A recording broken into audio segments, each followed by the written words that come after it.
ബാലസിംഹങ്ങളും ഇര കിട്ടാതെ വിശന്നിരിക്കും.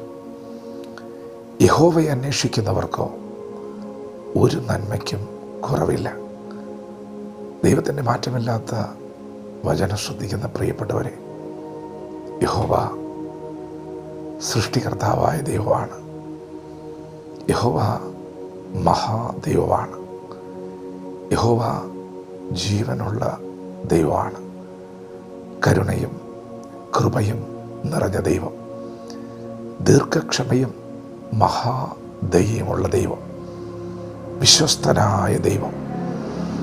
യഹോവയായ ദൈവം തന്നെ അന്വേഷിക്കുന്നവരെ ഒരു നാൾ ഉപേക്ഷിക്കാത്ത ദൈവമാണ്. ലോകം വലിയ ക്ഷാമത്തിലൂടെ കടന്നുപോയിക്കൊണ്ടിരിക്കുന്ന സമയമാണ്. ലോകത്തെങ്ങും യുദ്ധഭീതി നിലനിൽക്കുന്ന സമയമാണ്.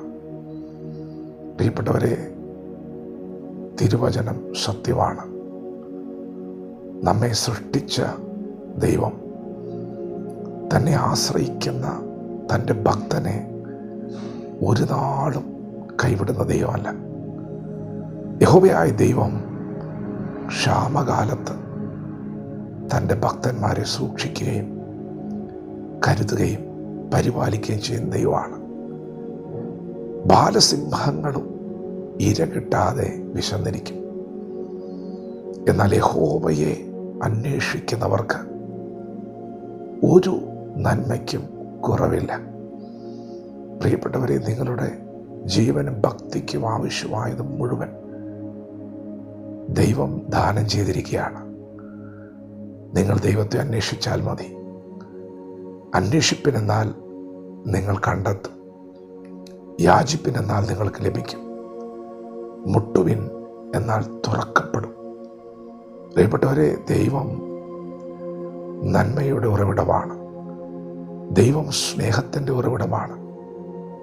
ദൈവം ശക്തിയുടെ ഉറവിടമാണ്. ദൈവം ആശ്വാസത്തിൻ്റെ ഉറവിടമാണ്. ദൈവം വെളിച്ചത്തിൻ്റെ ഉറവിടമാണ്. നിങ്ങളുടെ ജീവനും ഭക്തിക്കും ആവശ്യമായത് മുഴുവനും നൽകി തരുവാൻ ദൈവശക്തനാണ്. ദൈവത്തെ ആശ്രയിച്ചാൽ മതി. ദൈവത്തെ അന്വേഷിച്ചാൽ മതി. പ്രിയപ്പെട്ടവരെ, കഷ്ടങ്ങളിൽ ദൈവം ഏറ്റവും അടുത്ത തുണയാണ്. ദൈവം കൈവിടില്ല കേട്ടോ. ആശ്രയിക്കുന്നവരെ, അന്വേഷിക്കുന്നവരെ ഒന്നും ദൈവം ഉപേക്ഷിക്കില്ല. ഒന്നും അവസാനിച്ചിട്ടില്ല, ഒന്നും തീർന്നിട്ടില്ല.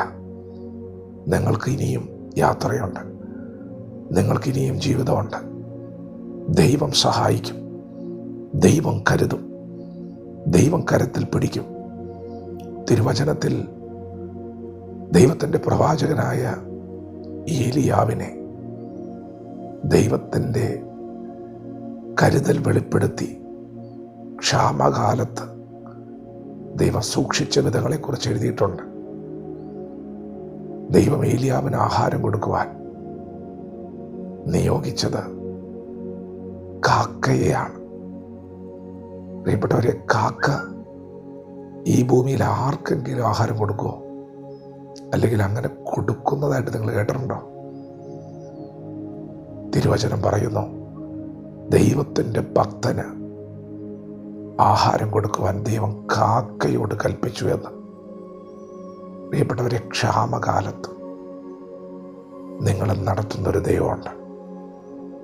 ഒന്നിനും മുട്ടില്ലാതെ നടത്തുന്നൊരു ദൈവമുണ്ട്. ദൈവഭക്തനായ ദാവീദ് പറഞ്ഞു, യഹോവ എൻ്റെ ഇടയനാണ്, എനിക്ക് മുട്ടുണ്ടാകുകയില്ല. നിങ്ങൾ വിശ്വസിക്കുക, നിങ്ങൾ പ്രാർത്ഥിക്കുക, ദൈവത്തിൽ ആശ്രയിക്കുക. ദൈവം നിങ്ങളെ സഹായിക്കും. ദൈവം നിങ്ങളെ കൈവിടില്ല. ദൈവം നിങ്ങളുടെ കരത്തിൽ പിടിക്കും. നിങ്ങളുടെ തടസ്സങ്ങളൊക്കെ ദൈവം നീക്കും. അനുകൂലമായ വാതിലുകൾ നിങ്ങൾക്ക് മുമ്പിൽ തുറക്കപ്പെടും. ദൈവത്തിൻ്റെ കരുതലുകൾ ദൈവം വെളിപ്പെടുത്തും. വിശ്വസിക്കുക, വചനത്തോട് വിശ്വാസത്തോടെ പ്രതികരിക്കാം. ദൈവം നമ്മെ ഓരോരുത്തരെയും പകൽ അനുഗ്രഹിക്കുമാറാകട്ടെ. ആമേൻ.